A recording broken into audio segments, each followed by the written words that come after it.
Hi, welcome to For Flow with Chloe, where it's trying to be sunny, but it's not quite getting there.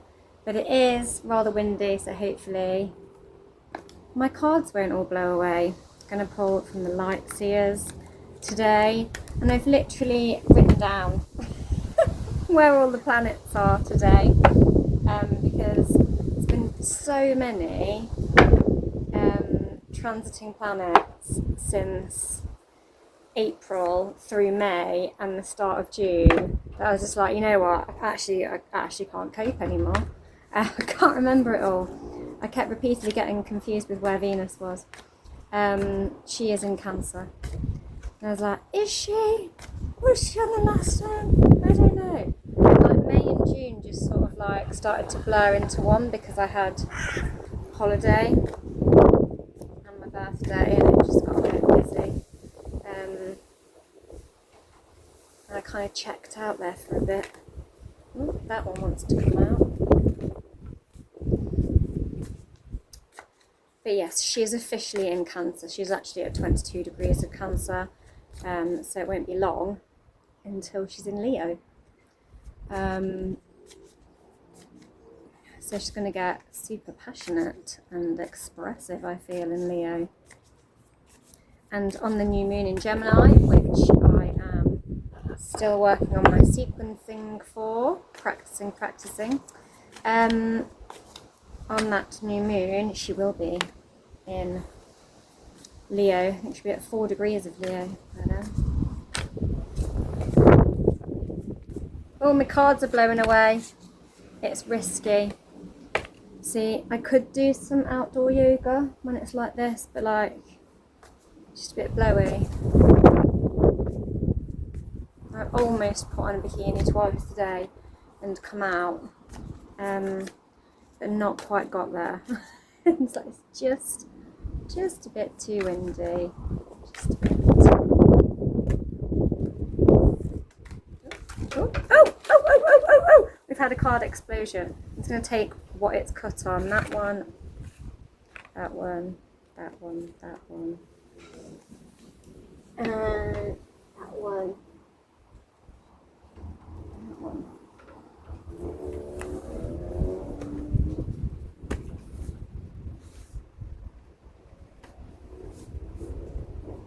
Okay, and then I'm going to pick all of these back up off the floor here. Oh my god.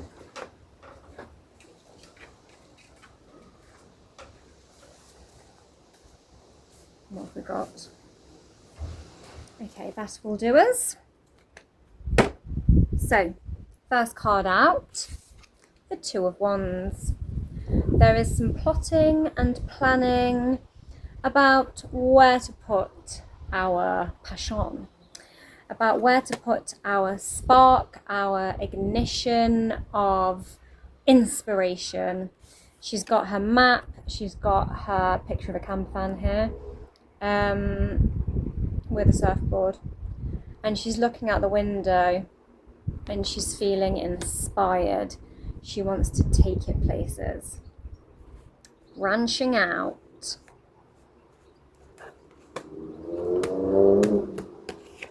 So there is some kind of travel energy there as well. And then we have, though, the Four of Cups. Not seeing the cosmic gift because you can only see the mishaps. It's almost like a bit of a like Debbie Downer card, like having a bit of a bit of a lack of gratitude, a bit of a lack of clarity, just being a bit lost in your own mire of despair.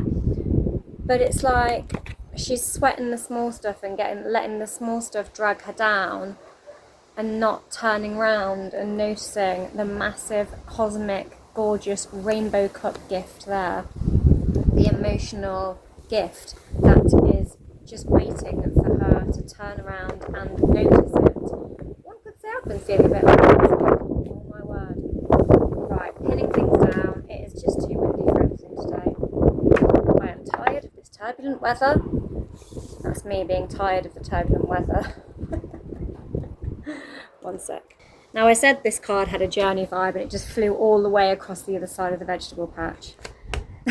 So it literally, it's raring to go on a journey as that card.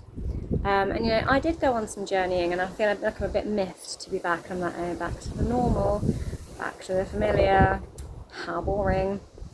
And I did have a massive cosmic gift with all of the great weather while I was away, etc., etc.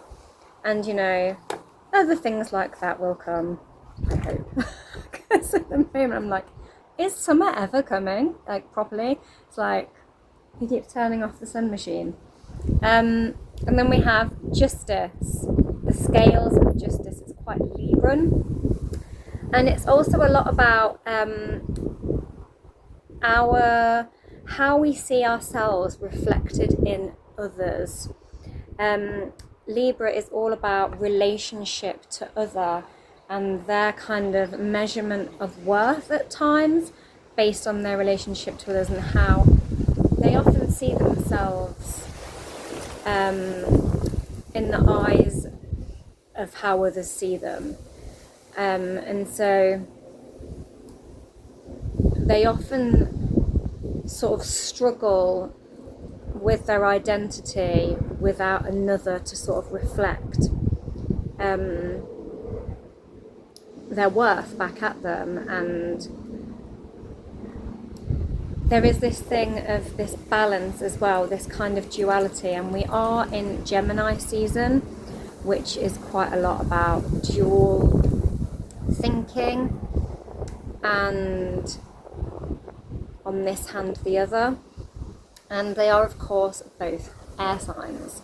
Libra being the cardinal air sign and Gemini being the first in the cycle of the air signs, but a very mutable sign. And so there is a need to find some balance. And with it being this kind of having this reflection here, I feel it's very much about finding balance within yourself and not really looking too much to others to feel in balance, and to trust your gut feelings on what brings you into balance. And I'm also saying that because the next card we have is the Queen of Cups, and she is all about her intuition. She's very in touch with her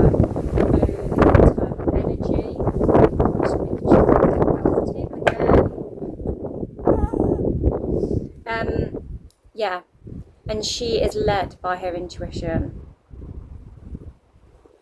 and that's how she makes her decisions, that's how she's guided. She's very in touch with her emotional inner landscape. It's a very Cancerian card. I did mention that Venus is still in Cancer at the moment. We also have Mercury in Cancer at the moment. Quite interesting, as we come up to this new moon in Gemini, the moon will be in Gemini and Mercury, the ruling planet of Gemini, will be in Cancer. So there'll be this kind of merging of those two energies, and this much more emotionally in tune Gemini season coming up. And I feel that this card is kind of inkling towards finding balance in, you know, Gemini season can be quite turbulent like this, like just too much going on with the mental energy, but finding balance within yourself will help you, and be, you know, making your decisions based on your feelings, on your gut feelings, rather than getting too mentally overstimulated and like too many thumbs in all the pies, too many fingers in all the pies, like too much going on, too busy, unsettled mind. And we have the Three of Wands. She also looks like she is pensive about where she wants to get to in life. Like, she is waiting for the right wave to come in, but she's also looking across the shore. And so we've multiplied from the 2 of Wands to the 3 of Wands. And I said, we've got this camper van with the surfboard here. She's embarked upon the journey with the surfboard by this card. And she's now looking at the next shore. She was looking out the window here. She's made it onto the beach. But now she's looking at further shores as to where next to expand her sort of flame, her passion, her drive, her inspiration of where she wants to go. And then we get the 8 of Pentacles. Hard work and dedication. Dedication, don't know what dedication is. Dedication. It's a very Virgo-y card. It's very much about how far you've come, how much effort you've put in. It can have a little bit of like over-focused on the Pentacles and over-focused on the work. Virgos can have a bit of a habit of burying their head in work and tasks and trying to get it all perfect and right.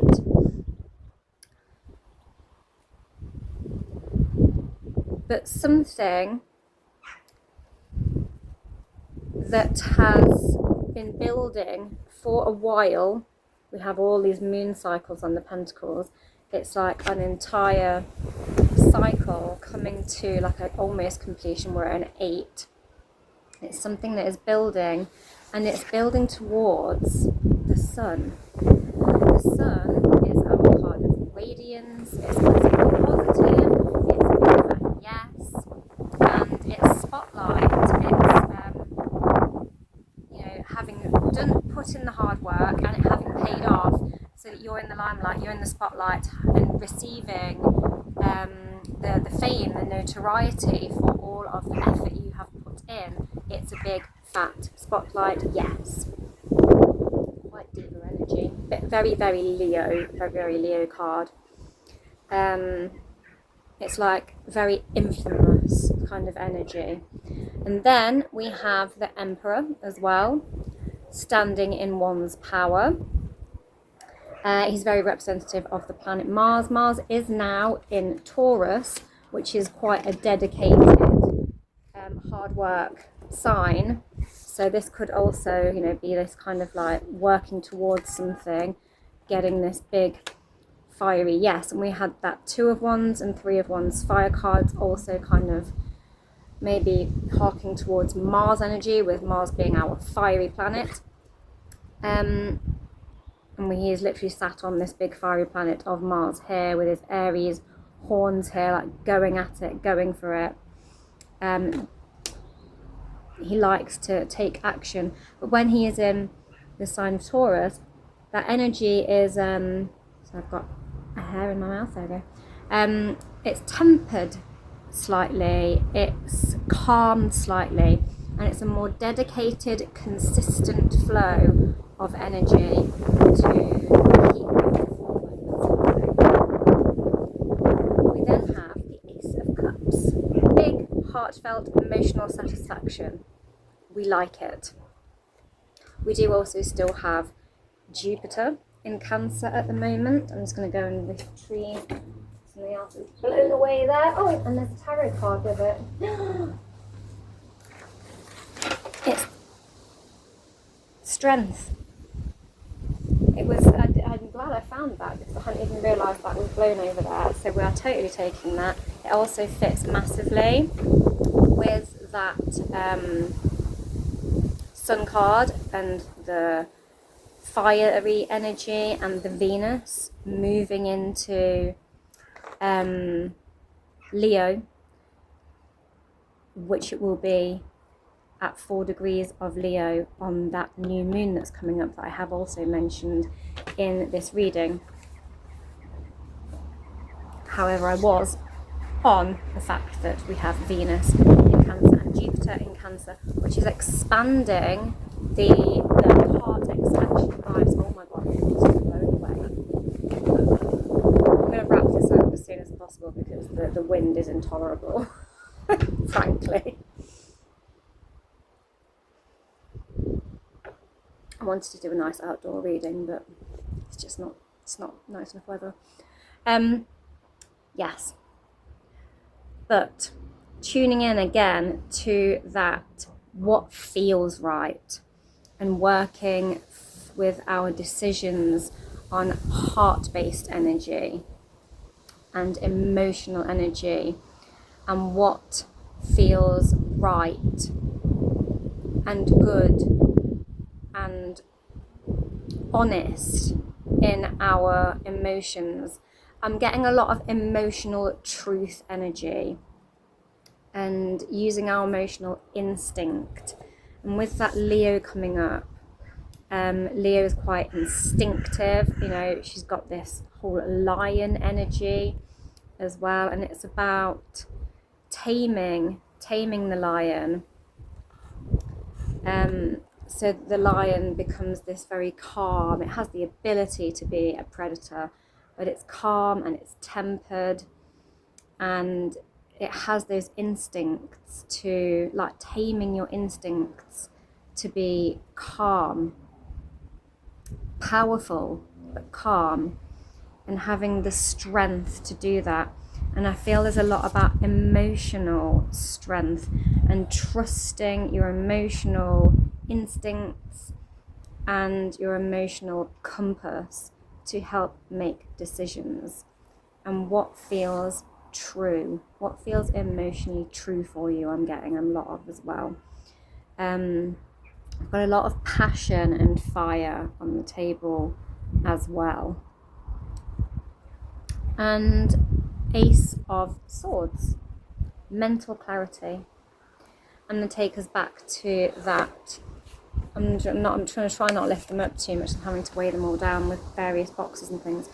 That Libra card, air sign energy, and finding that balance so that we can have this mental clarity. And again, how do we do it? By having the strength to sort of tame ourselves and let our emotional compass be our guide, our emotional instinct be our decider, to sort of overcome all of the mental clutter, almost like mental ping pong it can be, with it just keep firing at you, and like ideas and thoughts and, you know, internal mental conversation, like monkey chatter in your brain. That can be quite an overstimulated Gemini energy, which is when we are in Sun in Gemini season, like we are, it can have that vibe. So it's saying tame it by using your emotional compass.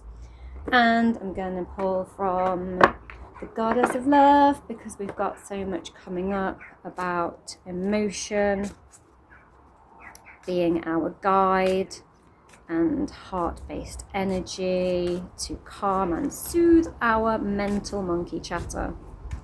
And quite a lot of passion coming up as well.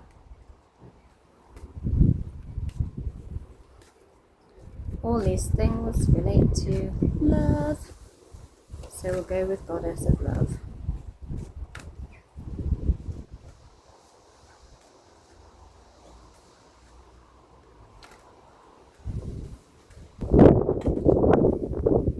I've got 3 here, I think. Yeah, 3. Nothing, and then 3 all at once. We get sleep. It's gorgeous. Look at that reindeer. Reindeer of dreams. Slow down. Yeah. And we have got a lot of that almost urgency to get moving, get going, but it's saying slow down and use your emotional compass to calm and tame this overactive mind and excessive amount of drive we may be having, because it's quite exhausting. We don't want to burn out energetically or mentally. We then have self-discovery, and, you know, tuning into our emotions. She is also holding a big watery cup here, so very much with that energy of the Ace of Cups that came up, and also this Queen of Cups. You know, letting your emotions be your guide, using that heart internal energy, that internal navigation to feel it out and dive deep into thyself and know thyself and trust your inner compass again. Trust your instincts and slow down and get rest to tune into them. You know, this magical deer ride she's having looks like a beautiful dream. When we're, you know, having good sleep and we're in touch with our inner landscape, we're really in touch with our subconscious. And so a lot of things and messages may be coming up in dreams and subconscious for you. And we have care. Be gentle with yourself. So the message is quite clear. Slow down, find some nurture, and dive deep within yourself to help you navigate the busy of life. And I'm going to take however many it gives me from the Everyday Witch Oracle. My hair just won't stay out the way either. And I don't really like tying my hair up. I'm not really tied up hair kind of girl.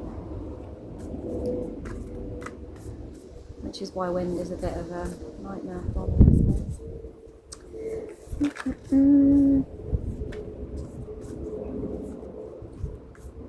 Just don't like it. Don't like wind in my ears. Okay, we have a card. Rebirth and reinvention. Gorgeous. This card's again on an adventure. We have all of these joyful dolphins leaping up out of the water. Beautiful sunrise, and this really like cleansing, almost baptism through water kind of energy, and all these baby turtles setting off on a journey. It's like new life, freshly hatched. So if we can tune in to our self and have some self-discovery and dive deep, we might have a self-discovery and therefore a rebirth and a bit of a reinvention. I have a feeling this new moon might have some reinvention energy about it. Who is the new you? And that's the reading. Thank you for watching. Thank you to all you new subscribers and all the likes and all you regular viewers. Thank you for watching. If you didn't see it yesterday, I did a little short video with me doing a bit of a sneak preview of some of the sequencing for the Gemini New Moon yoga class that I will be doing. That will be posting next weekend. And I will again be in one of my shiny, spangly outfits. Have a wonderful rest of your day. Bye.